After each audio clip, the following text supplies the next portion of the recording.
மங்களகரமா ஏதோ ஸ்டார்ட் பண்ணிருக்காங்கன்னு நினைக்கிறீங்கடா? ஆமாங்க, நம்ம பரமத்தி வேலூர் படமுடி பலத்துல லொக்கேட் ஆயிருக்க எஸ்பிஎம் ரியல் எஸ்டேட்காரங்க அவங்களோட பிளாட் வந்து ஓப்பனிங் பண்ணிட்டாங்க. ஸோ உங்களோட வீட்டு மனைக்கான பிளாட்டை வந்து பாத்தீங்கன்னா இன்னைக்கே விசிட் பண்ணி உங்களோட மனையை புக் பண்ணிக்கலாம். இவங்களோட மனையோட ஸ்பெசிலிட்டி பாத்தீங்க அப்படின்னா ஃபுல் அண்ட் ஃபுல் பாத்தீங்கன்னா கேட்டட் கம்யூனிட்டியோட வச்சிருக்காங்க. அது மட்டும் இல்லைங்க, டிடிசிபி அண்ட் அப்ரூவலோட எல்லா மனையுமே அமைஞ்சிருக்குதுங்க. அது மட்டும் இல்லைங்க, 33 அடி தார் சாலை வசதி, ட்ரைனேஜர் வசதியுமே பண்ணி வச்சிருக்காங்க. உங்க வீட்டு மனைக்கான பேங்கிங் லோன் வசதி எல்லாமே பார்த்தீங்கன்னா உடனுக்குடனே அங்கேயே பண்ணி கொடுத்துட்டு இருக்காங்க. ஸோ இன்னமும் உங்களுக்கு வெயிட் பண்ணிட்டு இருக்காம உங்களோட கனவு இல்லத்துக்கான வீட்டு மனை வாங்குறது மட்டும் இல்லாமல் கன்ஸ்ட்ரக்ஷன் ஒர்க்குமே பண்ணி கொடுத்துட்டு இருக்காங்க. லேண்ட் ஓப்பனிங் ஆஃபராக பார்த்தீங்க அப்படின்னா 1 சென்ட் லேண்ட் வாங்கினீங்கன்னா கரைய செலவு உங்களுக்கு 50 ஃப்ரீயாக பண்ணி கொடுக்குறாங்க. அது மட்டும் இல்லைங்க, 2 சென்ட் வாங்கினீங்க அப்படின்னா ஒரு 2 வீலருமே உங்களுக்கு ஃப்ரீயாக கொடுக்குறாங்க.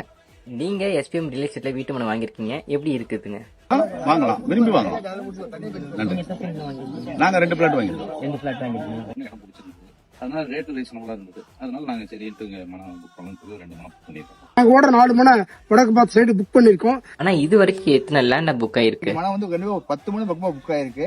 பரவாயில்ல, நாங்க எதிர்பார்த்த மாதிரி நல்லபடி புக்கிங் ஆயிருக்கு. அதுவும் இன்னைக்கு புக்கிங் பண்ணவங்களுக்கு வந்து லான்ச்சிங் அப்புறம் வந்து கடைசியில கம்ப்ளீட் ஃபில்லிங் அன்னைக்கு சொன்ன மாதிரியே கிட்டத்தட்ட பாத்தீங்க அப்படின்னா இன்னைக்கே பாத்தீங்கன்னா 10 மணி கிட்ட புக் ஆயிருக்கு. ஸோ உங்க மனையும் புக் பண்ணணும்னு நினைச்சீங்க அப்படின்னா ஸ்கிரீன்ல தெரிய நம்பருக்கு கால் பண்ணி உங்களோட மனையை புக் பண்ணுங்க. குறைஞ்ச மனை தான் இருக்கு, சீக்கிரமா புக் பண்ணுங்க. ஆஃபரையும் யூஸ் பண்ணிக்கோங்க.